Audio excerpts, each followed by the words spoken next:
Hello friends, आज की कहानी है बूढ़ा राजमिस्त्री। एक बूढ़ा राजमिस्त्री अपने काम के लिए काफ़ी जाना जाता था। उसके बनाए ईंट पत्थर के घर दूर दूर तक बहुत प्रसिद्ध थे। पर अब बूढ़ा होने के कारण इतनी मेहनत करना अब उसके बस की बात नहीं थी। उसका शरीर बीमारीग्रस्त हो चुका था। वह घर मकान बनाने में अब असमर्थ था।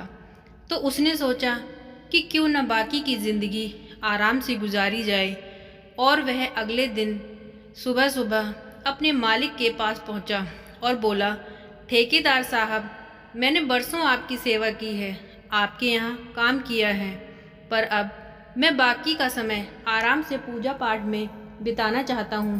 कृपया मुझे काम छोड़ने की अनुमति दीजिए। ठेकेदार राजमिस्त्री को बहुत मानता था, इसलिए उसने ये सुनकर थोड़ा दुख हुआ।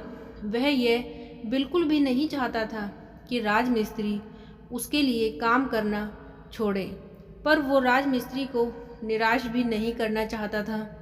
उसने कहा कि आप यहाँ के सबसे अनुभवी व्यक्ति हैं, आपकी कमी यहाँ कोई पूरी नहीं कर पाएगा, पर आपके जाने से मेरा काम भी काफ़ी हद तक कमज़ोर पड़ जाएगा।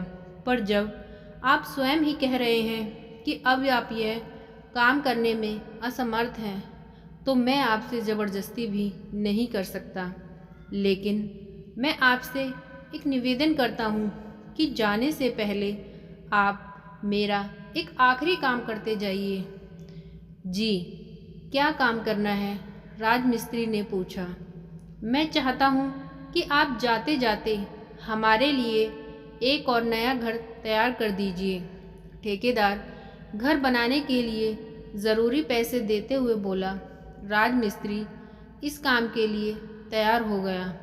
उसने अगले दिन से ही घर बनाना शुरू कर दिया, पर ये जानकर कि ये उसका आखिरी काम है और इसके बाद उसे और कुछ नहीं करना होगा, वो थोड़ा ढीला पड़ गया। पहले जहाँ वह बड़ी सावधानी से ईंट चुनता और काटता था, इस काम में उसने किसी तरह की कोई फुर्ती नहीं दिखाई और ना ही कोई नए तरीके से ये काम किया। अब बस काम चलाऊ तरीके से वह यह सब करने लगा। कुछ एक हफ्तों में घर बनकर तैयार हो गया और वो ठेकेदार के पास पहुंचा।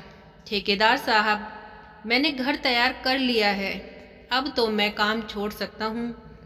ठेकेदार बोला, हाँ, आप बिल्कुल जा सकते हैं, लेकिन अब आपको अपने पुराने से छोटे घर में जाने की ज़रूरत नहीं है, क्योंकि इस बार जो घर आपने बनाया है वो आपकी बरसों की मेहनत का इनाम है।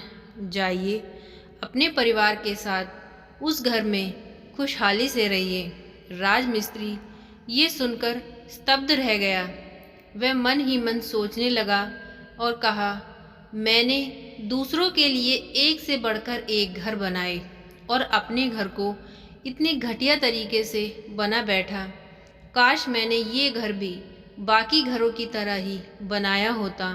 दोस्तों, कब आपका कौन सा काम किस तरह आपको प्रभावित कर सकता है, ये बताना बहुत ही मुश्किल है। ये भी समझने की ज़रूरत होती है कि हमारा काम कभी हमारी पहचान भी बन सकता है और हमारी पहचान बिगाड़ भी सकता है। इसलिए हमारी कोशिश होनी चाहिए कि हम हर काम को अपनी बेस्ट ऑफ एबिलिटी के साथ करें, फिर चाहे वो हमारा आखिरी काम ही क्यों ना हो। तो फ्रेंड्स, आज की कहानी आपको कैसी लगी प्लीज़ कमेंट में ज़रूर बताइएगा और प्लीज़ मेरे वीडियो को लाइक कीजिएगा, चैनल को सब्सक्राइब करिएगा। Thank you friends.